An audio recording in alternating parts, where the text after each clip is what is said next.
تستمر السلسلة في السيرة المؤصلة في السيرة المؤصلة.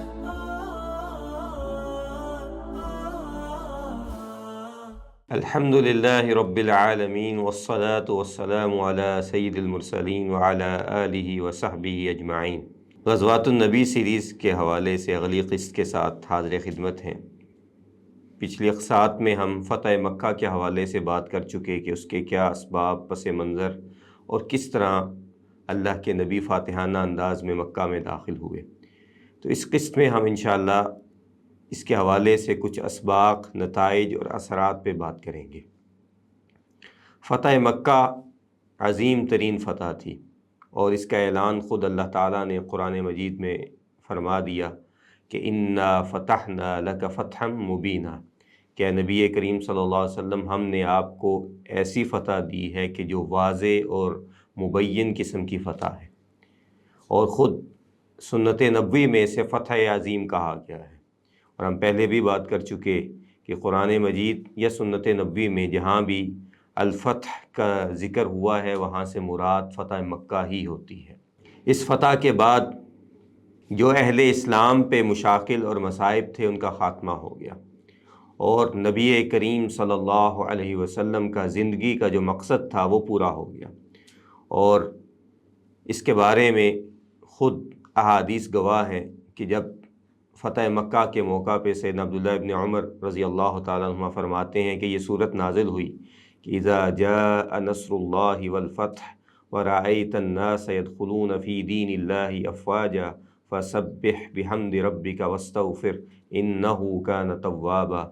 کہ جب یہ آیات سورۃ النصر کی نازل ہوئیں تو اللہ کے نبی صلی اللہ علیہ وسلم مکہ میں موجود تھے، اور ہم نے یہ آیات سنی تو ہم سب جو ہے وہ بہت خوشی محسوس کرنے لگے، سوائے سیدنا ابوبکر رضی اللہ تعالیٰ عنہ کے، کہ وہ رونے لگ گئے۔ اب کچھ نئے مسلمان جو ہے وہ دیکھ کے کہنے لگے کہ پتہ نہیں ابوبکر کو کیا ہو گیا ہے، تو کہ ابوبکر رضی اللہ تعالیٰ عنہ اس امت میں قرآن مجید کو سب سے زیادہ جاننے والے تھے، تو انہوں نے فوراً ان آیات سے یہ معلوم کر لیا کہ اللہ کے نبی صلی اللہ علیہ وسلم کا اجل کا پیغام آنے والا ہے۔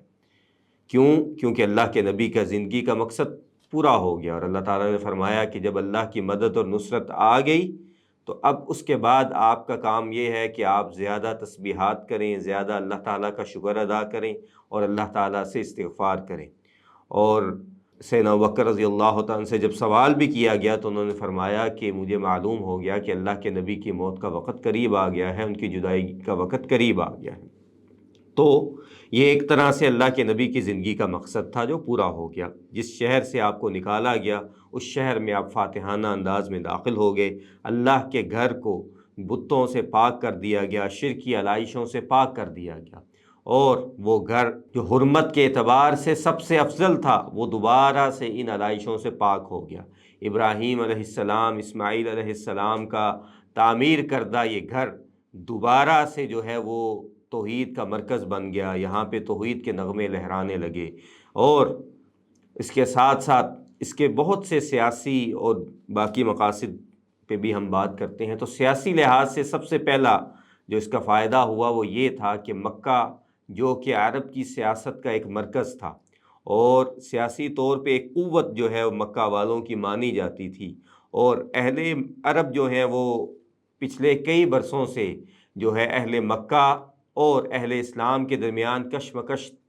دیکھ رہے تھے، اور اس انتظار میں تھے کہ اونٹ کس کروٹ بیٹھتا ہے، تو اب ان کے سامنے جو ہے چیزیں واضح ہو گئیں، اور یہ مرکز مسلمانوں کو اللہ تعالیٰ نے عنایت کر دیا۔ تو سیاسی، تجارتی اور مذہبی جو ایک رعب تھا اہل مکہ کا وہ ختم ہو گیا، اور وہ رعب لوٹ کے اہل اسلام کے پاس واپس آ گیا۔ اس کے بعد اہل قریش کی وہ سرداری ختم ہو گئی جس کی بنا پہ وہ مسلمانوں کو اور باقی عرب کو جو ہے وہ اپنے تسلط میں رکھنا چاہتے تھے، وہ چیز ختم ہو گئی، اور لوگوں کو اس کے بارے میں کوئی ہچکچاہٹ باقی نہیں رہی تھی کہ اسلام اب ایک فاتح ہے اور ایک مغلوب قوم اہل اسلام کی ہے، اور طاقت کا توازن جو ہے وہ مکہ سے مدینہ کی طرف لوٹ آیا، اور سب لوگوں نے اللہ کے رسول صلی اللہ علیہ وسلم کی قیادت کو تسلیم کر لیا۔ تو اس طرح قریش کی سرداری کا خاتمہ ہوا، ان کا تسلط تمام ہوا اور لوگوں کو اسلام قبول کرنے میں کوئی ہچکچاہٹ محسوس نہیں ہو رہی تھی، اور قبائل جوک در جوک اسلام میں داخل ہونے لگ گئے، اور اسلام واضح طور پہ غالب ہو گیا، اور مسلمان ایک غالب قوم کے طور پہ سامنے آئے، اور طاقت کا توازن جو اہل قریش اور مسلمانوں کے درمیان جو ہے وہ کشمکش میں بٹا ہوا تھا، وہ لوٹ کے مسلمانوں کی طرف واپس آ گیا، اور لوگوں کو یہ معلوم ہو گیا کہ رسول کریم صلی اللہ علیہ وسلم ہی اس عرب قوم کے سب سے بڑے رہنما ہیں، اور قیادت انہی کے لیے بنی ہے۔ اور پھر اسی طرح مدینہ، جس کا جب ریاست کی بنیاد رکھی گئی تو بہت کمزور ریاست تھی، اب وہ ایک طاقتور ریاست کے طور پہ سامنے آئی، جس کی حد اب یمن، حجاز، نجد اور پورے جزیرہ عرب پہ پھیل گئی، کیونکہ مکہ کی فتح کے کچھ عرصے کے بعد ہی اسلام کا بول بالا جزیرہ عرب تک پھیل چکا تھا، اور وہ سرحدی علاقوں میں آباد قبائل بھی اسلام کی طرف مائل ہونے لگ گئے تھے، اور عرب کی وہ ریاستیں جو حجاز سے دور تھیں، یعنی کہ طائف، یمن، عمان، بحرین، شمالی عرب، تو ان کے وفود بھی جو ہے وہ اللہ کے نبی صلی اللہ علیہ وسلم کی خدمت میں حاضر ہونے لگ گئے، اور اس کے ساتھ ساتھ مسلمانوں کے سفارتی تعلقات کی جہت جو ہے وہ استوار ہونے لگ گئی کہ اب ان کے تعلقات سفارتی طور پہ عرب کے باہر کی ریاستوں کے ساتھ قائم ہونے لگ گئے۔ اور پھر سب سے بڑی چیز جو اس کے مذہبی اثرات ہوئے کہ توحید کا بول بالا ہوا، شرک کی جڑیں کاٹ دی گئیں۔ اللہ کے نبی صلی اللہ علیہ وسلم نے جب ان خانہ کعبہ کے ارد گرد موجود 360 بتوں کو توڑا تو اللہ کے نبی نے توحید کا عملی طور پہ اعلان کر دیا اور فرمایا کہ وَقُلْ جَاءَ الْحَقُّ وَزَهَقَ الْبَاطِلُ إِنَّ الْبَاطِلَ كَانَ زَهُوقًا۔ اور اسی طرح آپ نے خطبے میں ارشاد فرمایا کہ جو بھی اللہ پہ ایمان رکھتا ہے، آخرت کے دن پہ ایمان رکھتا ہے، تو اپنے گھر میں بت نہ چھوڑے اور اپنے بتوں کو توڑ دے۔ اور اسی لیے اہل قریش جب اپنے گھروں کو اسلام قبول کرنے کی طرف کے بعد لوٹے تو انہوں نے اپنے گھروں میں بتوں کو توڑنا شروع کر دیا۔ ہند رضی اللہ تعالیٰ عنہا اپنے گھر میں لوٹیں تو بت کو توڑتی جاتیں اور کہتیں کہ تم نے کس قدر مجھے دھوکے میں رکھا، اتنے سال تم نے مجھے اسلام سے دشمنی میں ڈالے رکھا۔ اور پھر اسی طرح خانہ کعبہ سے ریلیٹڈ جو عبادات تھیں، یعنی کہ طواف، حجر اسود کو چومنا اور حج، عمرہ، وہ عبادات اب پاکیزہ ہو چکی تھیں، اور وہ جو کلمات اہل قریش کہا کرتے تھے کہ اللہ کے علاوہ جو ہے باقی معبودان کو اس میں جو ہے وہ پکارا کرتے تھے، اور جو کئی جو اہل قریش جو ہیں وہ برہنہ حالت میں نعوذ باللہ خانہ کعبہ کا طواف کیا کرتے تھے، تو ان سب جاہلی رسومات کا، شرکیہ جو ہے وہ عبادات کا اسلام نے مکمل طور پہ خاتمہ کر دیا۔ اسی طرح معاشرتی طور پہ جو اس کے اثرات مرتب ہوئے کہ اسلام نے وہ سب رسومات کا خاتمہ کر دیا، جو قبائلی تعصبات، جو خاندانی طور پہ عورتوں کی تحقیر اور اس طرح کے جتنے معاملات، غلاموں لونڈیوں کے ساتھ مظلومانہ سلوک، ان کا بھی اسلام نے خاتمہ کر دیا۔ اللہ کے نبی صلی اللہ علیہ وسلم نے اپنے دشمنوں کے لیے عام معافی کا اعلان کر دیا، اور اللہ کے نبی صلی اللہ علیہ وسلم نے رحمت، درگزر اور عدل کی وہ مثالیں قائم کی جو رہتی دنیا تک کوئی دوبارہ قائم نہیں کر سکتا ہے۔ آپ صلی اللہ علیہ وسلم نے فرمایا کہ فَاذْهَبُوا أَنْتُمُ الطُّلَقَاء، کہ تم سب چلے کے جاؤ، تم سب کو میں نے معاف کر دیا، تم سب کے سب آزاد ہو، تم سے کسی قسم کا سوال نہیں کیا جائے گا۔ جس نے جو نبی کریم صلی اللہ علیہ وسلم پہ ظلم کیا، آپ نے ان سے کوئی پوچھا نہیں ہے۔ آپ نے مہاجرین جن کی مکہ کے اندر جائیدادیں، مکانات موجود تھے، سب کو منع کر دیا کہ کوئی اپنی جائیداد کا سوال نہیں کرے گا، کوئی کسی سے اپنی چیز واپس نہیں لے گا۔ خود اللہ کے نبی صلی اللہ علیہ وسلم کے مکان پہ آپ کے چچا زاد عقیل بن ابی طالب رضی اللہ تعالیٰ عنہ قابض ہو چکے تھے۔ اللہ کے نبی صلی اللہ علیہ وسلم کو کہا گیا کہ اب اپنے گھر نہیں چلیں گے، تو آپ نے پوچھا کہ کیا عقیل نے میرا گھر چھوڑ دیا؟ تو صحابہ نے کہا کہ نہیں، تو اللہ کے نبی نے کہا کہ میں نہیں وہاں جاؤں گا، اور اسی طرح اللہ کے نبی نے باقی صحابہ کو بھی کہہ دیا۔ اسی طرح نبی کریم صلی اللہ علیہ وسلم نے وہ فخر و غرور کی باتیں، وہ نسل پرستی کی باتیں، وہ تعصب، ان سب چیزوں کا خاتمہ کر دیا۔ آپ صلی اللہ علیہ وسلم نے فرمایا کہ جاہلیت کی تمام برائیاں میرے قدموں کے تحت ہیں، اور تم سب آدم علیہ السلام کے بیٹے ہو، اور آدم علیہ السلام کو اللہ تعالیٰ نے مٹی سے پیدا کیا تھا، یعنی کہ بتا دیا کہ کسی کو کسی پہ کوئی فخر حاصل نہیں ہے، سب مسلمان آپس میں بھائی ہیں، کسی کا خون دوسرے خون سے بلند نہیں ہے، کسی سے برتر نہیں ہے۔ تو یہ فتح مکہ کا وہ عظیم اعلان تھا کہ جو اصلاً اسلام کا قیامت تک پیغام ہے کہ کوئی انسان کسی دوسرے انسان سے اس بنا پہ افضل نہیں ہو سکتا کہ یہ فلاں قبیلے سے ہے، فلاں نسل سے ہے، فلاں کی اولاد ہے، فلاں جگہ سے آیا ہے، اس وجہ سے وہ افضل نہیں ہو سکتا ہے۔ ہاں البتہ یہ بھی اللہ کے نبی صلی اللہ علیہ وسلم نے خود اعلان کر دیا قرآن مجید کی زبان میں کہ ان اکرمکم عند اللہ اتقاکم، ہاں اس کا مقام ضرور ہوگا کہ جو تقوی میں آگے ہو، جو دینداری میں آگے ہو، جو ہے وہ علم شرعی میں آگے ہو، اس کا ضرور مقام ہوگا۔ اور اللہ کے نبی صلی اللہ علیہ وسلم نے فرما دیا کہ یہ مساوات اور اخوت کی بنیاد رکھتی قیامت تک کے لیے کہ یا ایھا الناس ان ربکم واحد و ان اباکم واحد، تمہارا رب بھی ایک ہی ہے اور اسی طرح تمہارے جد اعلیٰ آدم علیہ السلام بھی ایک ہی ہیں، انہی کی تم سب نسل ہو۔ تو اس عظیم فتح کے بعد، فتح مبین کے بعد، اسلام کی اشاعت انتہائی تیزی سے ہونے لگ گئی، اور وہ تمام قبائل، وہ تمام لوگ جو اہل مکہ سے خوف زدہ تھے یا اہل مکہ کی طرف دیکھ رہے تھے کہ ان کے پاس خانہ کعبہ کا انتظام و انصرام ہے جو کہ مقدس اور عظیم گھر ہے، تو جب اہل مکہ ہی اسلام کے ماتحت ہو گئے تو اب ان کے لیے کوئی چیز مانے نہیں رہی تھی کہ وہ اسلام کو قبول کریں۔ اسی لیے بہت سے لوگوں نے، ابھی اللہ کے نبی صلی اللہ علیہ وسلم مکہ میں ہی تھے کہ انہوں نے اسلام قبول کر لیا، اور اس کی ایک واضح مثال یہ ہے کہ جس دن مکہ فتح ہوا اسی دن اہل قریش میں سے چند ایک افراد کے علاوہ سب اسلام قبول کر چکے تھے، اور مکہ کے ارد گرد مقیم قبائل اللہ کے نبی کے فتح مکہ کے بعد جو آپ مکہ میں موجود تھے اسی دوران اپنے وفود کو بھیج کے اسلام قبول کر لیا، اور خود اللہ کے نبی نے بھی کچھ سرائے روانہ کیے جن کی وجہ سے مکہ کے ارد گرد جو ہے وہ قبائل اسلام میں داخل ہو گئے۔ اور اس سے اگلا جو سال تھا یعنی کہ 9 ہجری، اس کو کہا ہی عام الوفود جاتا ہے کہ جس میں پورے عرب کے اندر سے قبائل جوک در جوک اسلام میں داخل ہوئے، اپنے وفود انہوں نے مدینہ میں اللہ کے نبی صلی اللہ علیہ وسلم کی خدمت میں بھیجے، اور کوئی ایسا قبیلہ نہیں تھا کہ جہاں پہ اسلام نہ پہنچا ہو یا وہاں کے لوگ مسلمان نہ ہوئے ہوں۔ اور یہ سب کچھ رسول کریم صلی اللہ علیہ وسلم کی قیادت میں پرامن طریقے سے ہوا، نہ ہی اس میں کوئی خون ریزی ہوئی، سوائے اس کے کہ جس نے خود اپنی جان پہ ظلم کیا اور اہل اسلام یا مسلمانوں کے لشکر کے سامنے آیا۔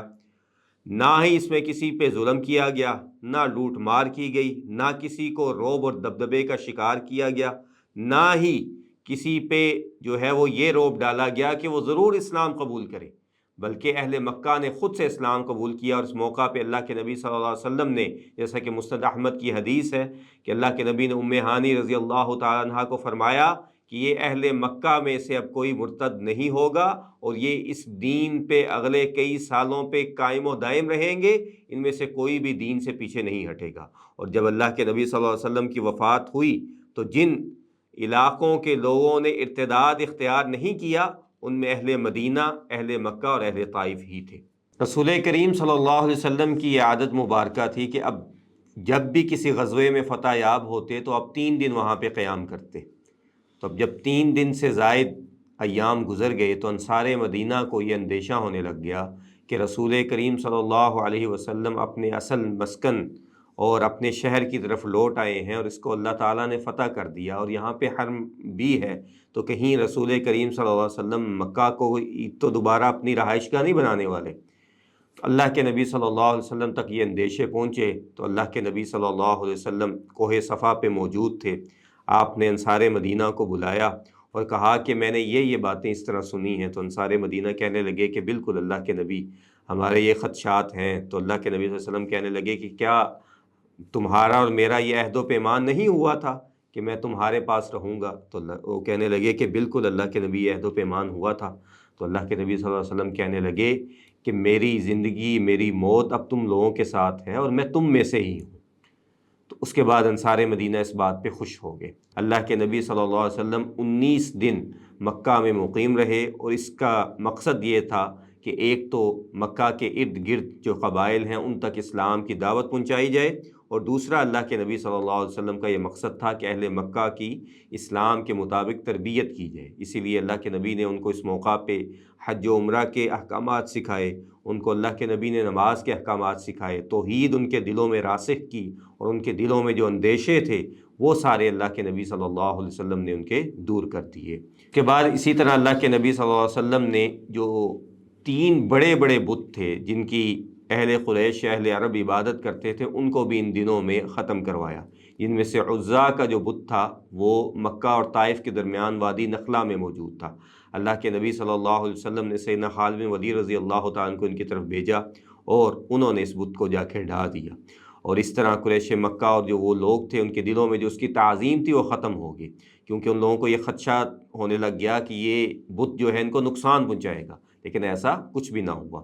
اور یہ بنو کنانا اور قریش مکہ کا خاص بت تھا۔ اللہ کے نبی صلی اللہ علیہ وسلم نے سوا بت کی سرکوبی کے لیے سیدنا عمرو بن العاص کو بنو حذیل قبیلے کی طرف بھیجا، اور انہوں نے بھی جب اس بت کو گرانا چاہا تو ان لوگوں نے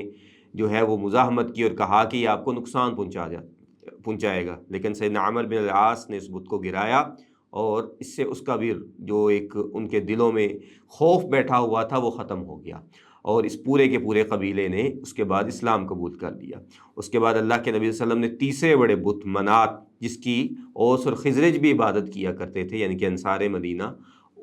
اس کو توڑنے کے لیے اللہ کے نبی صلی اللہ علیہ وسلم نے صحابہ کو روانہ کیا، اور انہوں نے اس بت کو بھی توڑ دیا۔ اس طرح یہ تینوں بت جو ہے وہ ختم ہو گئے، جن کی عمومی طور پہ حجاز کے علاقے میں سب سے زیادہ عبادت کی جاتی تھی۔ تو فتح مکہ وہ عظیم اور تاریخی موڑ تھا کہ جس نے